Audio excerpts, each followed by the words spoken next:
अस्सलाम वालेकुम। ये है चैप्टर नंबर 2। इसमें हम सीखेंगे कि हम लोग अपने HTML को CSS के साथ कैसे कनेक्ट कर सकते हैं। क्योंकि अब जहाँ पर हम लोग HTML5 यूज़ करते हैं, हम लोग स्टाइलिंग बीच में तो कर सकते हैं, बट हम लोग उसको अब CSS फाइल्स के थ्रू भी हम लोग एडिट कर सकते हैं, जो कि ज़्यादा बेटर लगता है उसको एडिटिंग करने के लिए।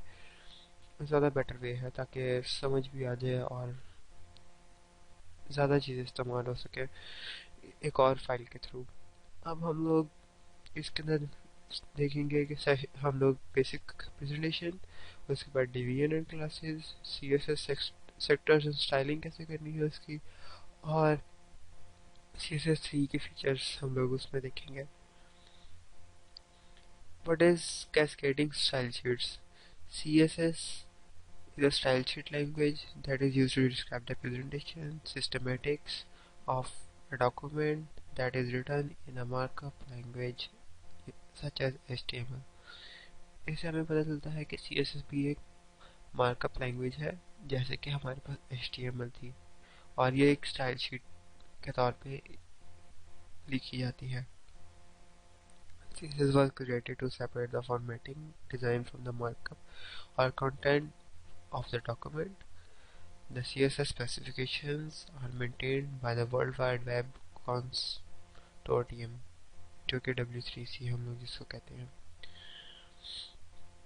अब हमारे पास बात आती है कि हम लोगों ने CSS फाइल को अपनी HTML फाइल के साथ लिंक कैसे करना है। यहाँ पे देखें, हम लोग अपने हेड के अंदर जाके HTML कोड के हेड के अंदर जाके ये चीज़ link stylesheet reference path to file dot CSS, मतलब अगर आपके उसी फोल्डर में है तो डायरेक्ट CSS की फाइल यहाँ पे, वरना आपके पास अगर कोई CSS का फोल्डर है उसके अंदर जाके तो वहाँ पर ये उस तरह से हम लोग उसको लिंक कर देंगे। और यहाँ पर उसका टेक्स्ट डॉट CSS ये टाइप क्लास में होती है।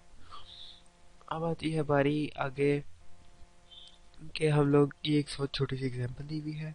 यहाँ पर देखें, ये हेड है, टाइटल गिवन है, यहाँ पर मेटा टाइप, ये चीज़ें अलग हैं, और यहाँ पर ये देखें लिंक REL, ये रिलेशन है स्टाइल शीट, और इसके बाद टाइप है टेक्स्ट CSS, और फिर रेफरेंस स्टाइल शीट और CSS, क्योंकि ये उसी फोल्डर में एग्जिस्टिंग थी तो इसलिए हम लोग इसको डायरेक्ट यूज कर लेंगे।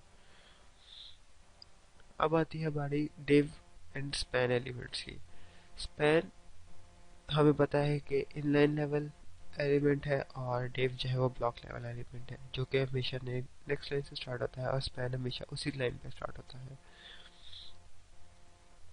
आईडी एंड क्लासेस एट्रीब्यूट्स, अगर हम लोग अपनी डिवीजन्स को और सारी चीज़ों को, जैसे हम लोग यहाँ पर पहले यहाँ पर हम लोग स्टाइल्स वगैरह लिखते थे, स्टाइल्स के साथ उसको स्टाइल्स डिफाइन करते थे। अब हम लोग करेंगे कि अपने CSS की फाइल में उसको हेडर आईडी या क्लास के थ्रू हम लोग उसको एक्सेस कर सकते हैं।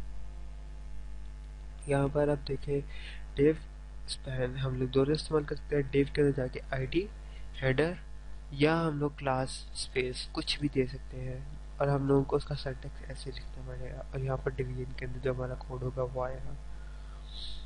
यहाँ पे देखिए, ये CSS का सिंटैक्स है, डिवीजन आईडी, यहाँ पर हेडर, आगे यहाँ पर क्लास, और उसके बाद अगर कोई और क्लास हम लोगों ने लगानी है तो, वरना हम लोगों ने जब इसका एक्सेस करना है, यहाँ पर देखिए हेड हैश, अगर हम लोगों ने आईडी इस्तेमाल किया है तो हेडर, और अगर हम लोगों ने क्लास इस्तेमाल किया तो डॉट आएगा।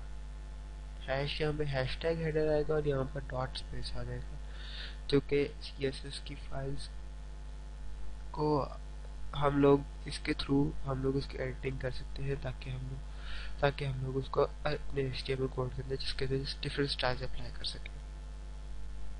यहाँ पर कोई अगर हमने ज़्यादातर आईडीज नहीं दी जाती, ज़्यादातर क्लासेस दी जाती हैं, क्योंकि आईडी हमेशा किसी भी यूनिक चीज़ की होती है।